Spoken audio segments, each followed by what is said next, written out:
नमस्कार, मैं कमलेश कबीर आपका एक बार फिर स्वागत करता हूं इस नए एपिसोड में। आज के इस एपिसोड में हम बात करने वाले हैं दिल्ली विधानसभा चुनाव के। दिल्ली के विधानसभा चुनाव इस बार अब तक का अगर हम देखें तो बड़े रोचक स्थिति में पहुंच गए हैं। किसी भी पार्टी को यह नहीं लग रहा कि उसकी जीत हासिल होगी, फिर चाहे वो आम आदमी पार्टी ही क्यों ना हो। और आम आदमी पार्टी, अगर ये होता कि आम आदमी पार्टी की जीत निश्चिंत है, तो फिर जिस तरीके की जो खबरें आ रही है, मुझे नहीं लगता कि अरविंद केजरीवाल को उसकी जरूरत होती। लेकिन कहते हैं ठंड का समय है और ऐसे समय में अरविंद केजरीवाल अपना वही मफलर लेके जो है वो दिल्ली की सड़कों पे उतर गए हैं। अब ठंड है तो दिल्ली की जनता को भी अपना ध्यान रखना है।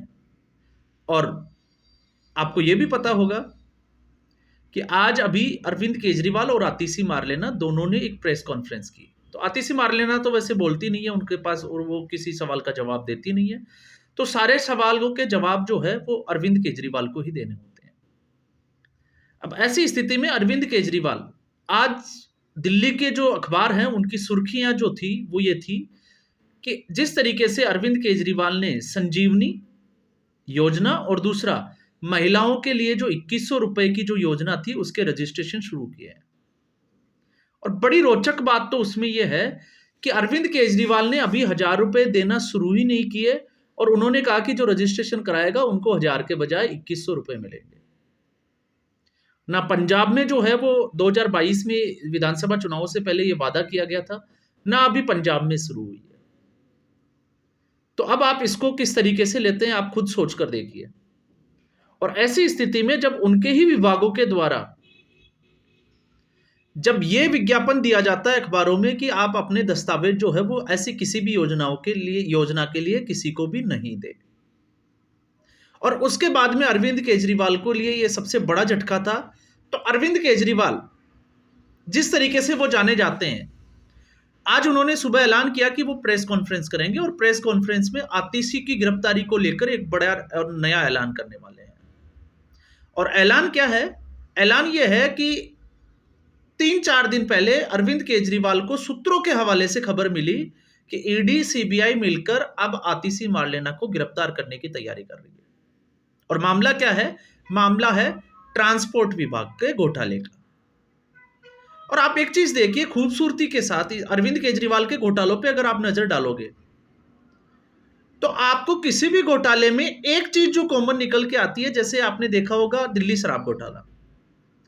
दिल्ली शराब घोटाले के लिए जो नई नीति बनाई गई उसको विड्रॉ करा लिया गया, लेकिन फिर भी घोटाला हो गया। ट्रांसपोर्ट बसों का अगर आप देखोगे, ये मामला जो है वो अभी का नहीं है, ये कोविड के समय का है, जब 1000 लो फ्लोर बसों की खरीद के लिए एक टेंडर जारी हुआ था, आपको पता होगा, और बसें खरीदी नहीं गई। और उसमें जो है वो बड़े घोटाले की एक जो है वो आशंका थी। इसकी जांच के लिए मामला जो है वो एलजी के पास पहुंचा था और एलजी ने उसकी परमिशन भी दे दी थी। और उसके बाद में अरविंद केजरीवाल और आम आदमी पार्टी एलजी के ऊपर हमलावर हो गई थी। और दूसरा, अगर आप अरविंद केजरीवाल के इसी से जुड़े हुए दूसरे घोटाले को देखोगे तो आपको याद आ जाएगा निर्भया कांड। निर्भया कांड होने के बाद में दिल्ली में महिलाओं की सुरक्षा को लेकर एक बड़ी जो है वो जिसको कहें कि व्यापक स्तर पर, चाहे वो किसी भी पार्टी का हो, विरोध प्रदर्शन हुए थे, कैंडल मार्च निकले थे और बहुत सारी घटनाएं हुई थी। और आम आदमी पार्टी ने डिसाइड किया था कि सभी बसों में जो डीटीसी की बसें हैं उनमें पैनिक बटन लगाया जाएगा। और फिर बाद में खबर ये निकल के आएगी जो पैनिक बटन है उसमें भी घोटाला हुआ है।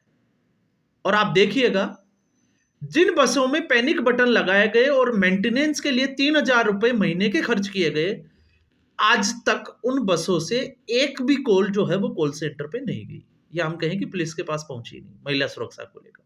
तो क्या ऐसा संभव है? और अगर ऐसा है तो फिर क्यों जो है वो अखबारों की सुर्खियों में इस तरीके की खबरें जो है वो आती रहती है? और जिनमें पैनिक बटन लगे हुए हैं, लगभग 3500 से ज्यादा बसें आज भी दिल्ली की सड़कों पर दौड़ रही है। तो ये अब अरविंद केजरीवाल को आशंका है, जिस तरीके से शराब घोटाले में उनकी एक और जो है वो जांच के एलजी ने जो है वो आदेश दे दिए हैं, सहमति दे दी है। तो उसके बाद में अरविंद केजरीवाल जो इस वक्त ये दिखाने की कोशिश कर रहा है कि अरविंद केजरीवाल को फंसाया जा सकता है, उसको वापस जेल भेजा जा सकता है। और अरविंद केजरीवाल का लगभग जो है वो जेल जाना तय है। अब वो चुनाव से पहले जाएगा या चुनाव से बाद में, ये हम उसके जो है वो आगे की भविष्यवाणी नहीं कर सकते। लेकिन जेल जाना तय इसलिए है क्योंकि जिस तरीके से सुप्रीम कोर्ट ने जमानत दी है और जिन शर्तों के साथ दी है, तो उससे तो यही लगता है।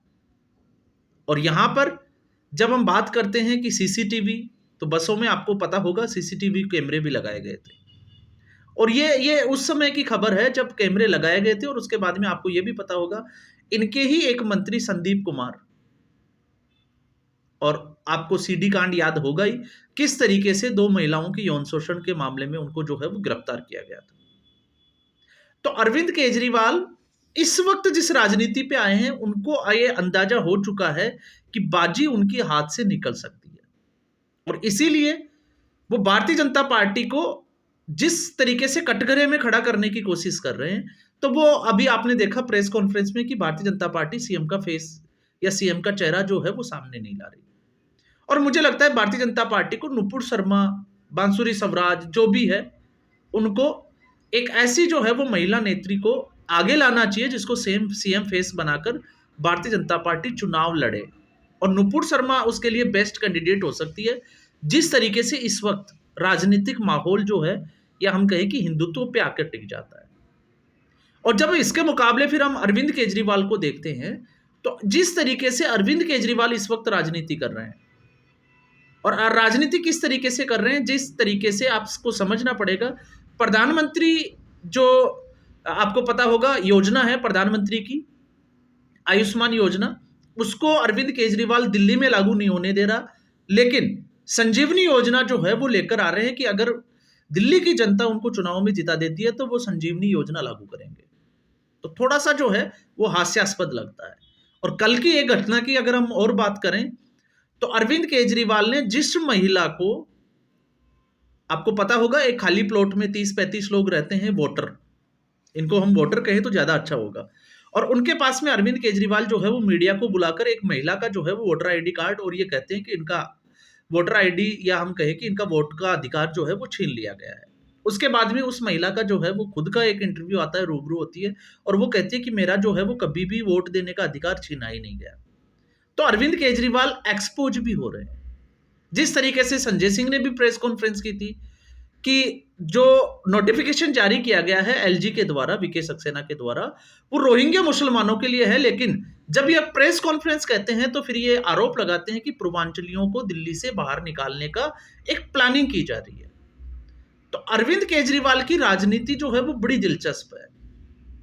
एक जगह तो खबर यह थी कि राशन और पैसे देते हुए भी नजर आए हैं अरविंद केजरीवाल, और अब जिस तरीके से अरविंद केजरीवाल जनता के सामने जा रहे हैं फ्रीबीज की रेवड़ियों के साथ, तो उसमें एक दिलचस्प बात यह हो जाती है कि जब ये कहते हैं कि इनके बच्चों को जो है वो एजुकेशन दी जाएगी,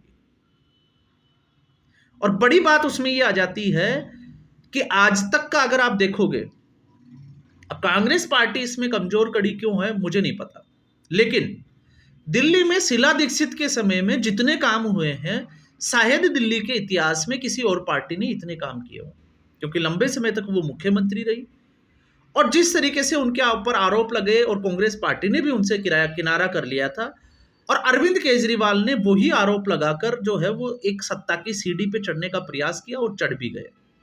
अब ये अलग बात है कि उनके 15 साल के शासन में और अरविंद केजरीवाल के 10 साल के शासन में ज्यादा अगर भ्रष्टाचार के आरोप लगे हैं तो वो अरविंद केजरीवाल पे लगे हैं, और अरविंद केजरीवाल तो जेल भी जा चुके हैं।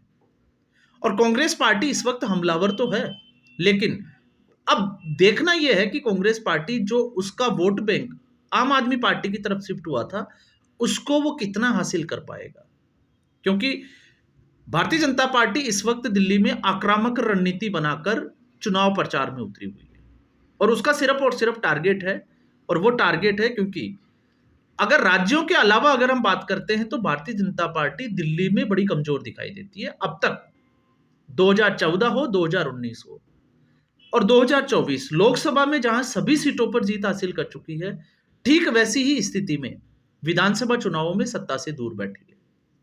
तो ये भारतीय जनता पार्टी की सबसे बड़ी कमजोरी जो है वो दिल्ली में है, वो अरविंद केजरीवाल को घेर ही नहीं पाई।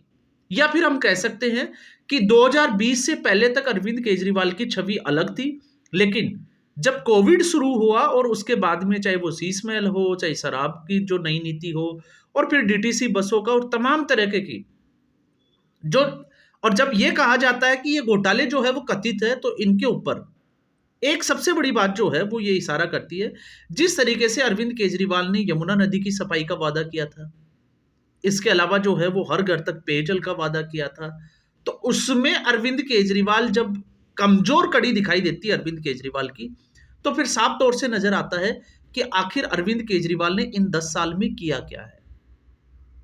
और अभी भी आप देखिएगा चुनाव प्रचार जो चल रहे हैं अरविंद केजरीवाल के, वो इसलिए नहीं चल रहे कि अरविंद केजरीवाल ने 10 साल में क्या किया था।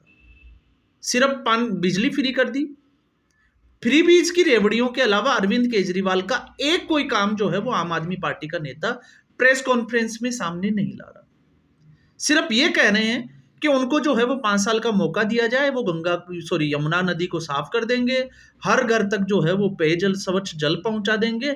इस तरीके के वादे किए जा रहे हैं और 5 साल और मांगे जा रहे हैं, लेकिन किया क्या है? तो किया क्या है, अगर आप उसमें जो है वो आप सफर में देखोगे, तो फिर अरविंद केजरीवाल ने क्या किया है, 8 से 10 मंत्री और विधायक जो है वो जेल गए हैं, बड़े और गंभीर आरोपों में गए हैं।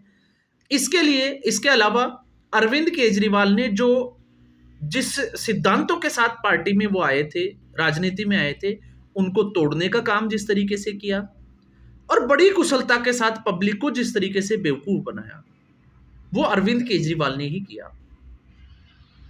और अब आप ये सोच सकते हो कि ऐसा मैं क्यों कह रहा हूं, तो ऐसा मैं इसलिए कह रहा हूं, आप छोड़ दीजिए कि मैं जो है वो घर नहीं लूंगा, मैं गाड़ी नहीं लूंगा, फिर उसके बाद में उसने शीश महल बनवाया, उन सबको आप जो है वो एक बार किनारा कर दीजिए।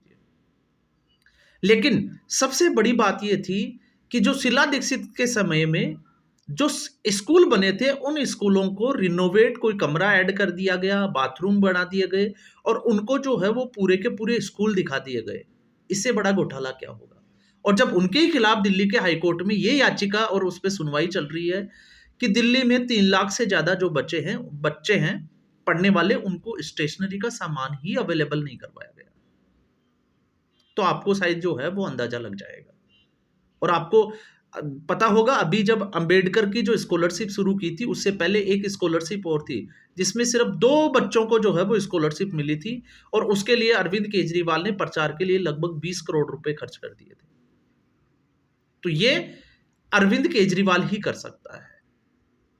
और उसके इतने मंत्री आप देखोगे, और जब अरविंद केजरीवाल के मंत्री संदीप कुमार की मैं बात कर रहा हूं, जो 2 महिलाओं के यौन शोषण के मामले में जो है वो सीडी वायरल हुई थी, उनका वीडियो, उसके बाद वो जेल गए। इसके अलावा उनके एक तोमर थे जिनको एलएलबी की फर्जी डिग्री थी, वो कानून मंत्री थे। इसके अलावा प्रकाश जारवाल, आप उनको उठा के देख लीजिए, जिस तरीके से टैंकरों में जो घोटाले उगाई की जाती थी उसमें सीधे तौर से आरोप लगे, और डॉक्टर ने सुसाइड किया, और उसके बाद में अब वो सजा याफ्ता है और सजा होने वाली भी है। तो आप प्रकाश जारवाल को देख लीजिए। इसके अलावा किस तरीके से आपने देखा होगा, अमानतुल्लाह खान को भी आप छोड़ दीजिए, उनके ऊपर भी बड़े और गंभीर आरोप है, लेकिन उसके ज्यादा जब ट्रंप की यात्रा थी, भारत यात्रा, और उस वक्त दिल्ली में जो दंगे हुए थे बड़े सफाई के साथ, और वो पार्षद किस पार्टी का था? अरविंद केजरीवाल। तो अरविंद केजरीवाल की राजनीति बड़ी ही चालाक है, पब्लिक को बेवकूफ बनाने वाली है, इसमें कतई कोई जो है वो संदेह नहीं होना चाहिए किसी को भी। लेकिन भारतीय जनता पार्टी और कांग्रेस पार्टी अब इस लड़ाई को किस तरीके से लड़ती है, क्योंकि समस्याएं बहुत है। भारतीय जनता पार्टी ने मोर्चा खोल रखा है इस वक्त रोहिंग्या मुसलमानों का, और वो कितने कामयाब होते हैं। अब जैसे जैसे चुनावों के नजदीक जाएंगे, या आरोप प्रत्यारोप, या हम कहें कि एक दूसरे के ऊपर जिस तरीके से राजनीतिक गोले दागे जाएंगे, ये बड़े इंटरेस्टिंग होने वाले हैं। और उसी से तय होगा कि भारतीय जनता पार्टी, कांग्रेस पार्टी और आम आदमी पार्टी इन चुनावों में कहां खड़ी है। और जिन लोगों को ये लग रहा है कि अगर हंग असेंबली की तरफ जाते हैं, कि अगर पूर्ण बहुमत की सरकार नहीं बनती है और आप लोग अगर ये सोच रहे हो कि आम आदमी पार्टी और कांग्रेस पार्टी एक साथ इस बार नहीं जाएगी, तो ये हो सकता है हमारी एक गलतफहमी हो, क्योंकि पूरी संभावना है कि आम आदमी पार्टी और कांग्रेस पार्टी जो है वो चुनाव परिणामों के बाद में एक साथ जाएं। और इसके चांसेस इसलिए हैं क्योंकि राहुल गांधी को अपना गठबंधन बचाना है, और गठबंधन अगर नहीं बचाएगा तो राहुल गांधी, क्योंकि राहुल गांधी का जो सपना है वो लग रहा है कि इंडी गठबंधन एक रहेगा तो शायद उनको प्रधानमंत्री बनने का मौका मिल सकता है। लेकिन इस वक्त स्थिति यह है कि राहुल गांधी के ऊपर भी तलवार लटकी हुई है नेतृत्व को लेकर। तो राहुल गांधी और कांग्रेस पार्टी की ये मजबूरी, अभी तो वो हमलावर है, लेकिन ये मजबूरी हो सकती है कि वो आम आदमी पार्टी के साथ जाएं, समर्थन करें। और अरविंद केजरीवाल की जो राजनीति है वो भी यही इशारा करती है, अगर जोड़ तोड़ करना पड़ा तो भारतीय जनता पार्टी तो साथ नहीं आएगी, उनको कांग्रेस पार्टी की जरूरत पड़ेगी तो वो कांग्रेस पार्टी को साथ ले सकते हैं। तो आज के एपिसोड में बस इतना ही। उम्मीद करूंगा ये वीडियो एपिसोड आपको पसंद आया होगा। वीडियो को लाइक करें, शेयर करें, चैनल जरूर सब्सक्राइब करें। धन्यवाद।